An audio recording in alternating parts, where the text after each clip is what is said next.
Welcome to the Rim Break Rodeo. We hope this video helps. In this video, I will show you how to make a mini frame. First, gather your materials. You will need small wood strips, perhaps 1 inch wide and 1/4 inch thick, a miter box, a hand saw, and wood glue. Don't forget your picture or artwork, which will dictate the frame's inner dimensions.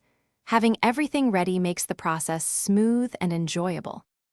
Now, let's get precise with our measurements and cuts. Measure your artwork carefully to determine the inner dimensions of your frame.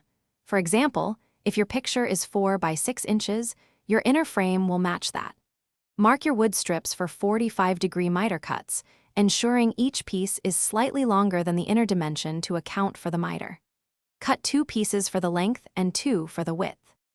With your pieces cut, it's time for assembly.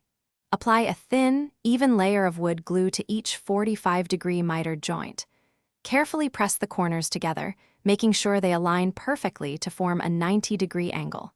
Use small clamps or even painter's tape to hold the frame securely in place while the glue dries completely. Allow at least 30 minutes for initial setting before handling. Finally, let's add those finishing touches to make your mini frame truly shine.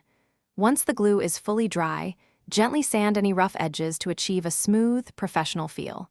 You can then paint, stain, or apply a clear sealant to protect the wood and enhance its appearance. Carefully insert your artwork into the frame and secure it from the back using small brads or strong adhesive tape. Thanks for watching. Consider subscribing if we helped you.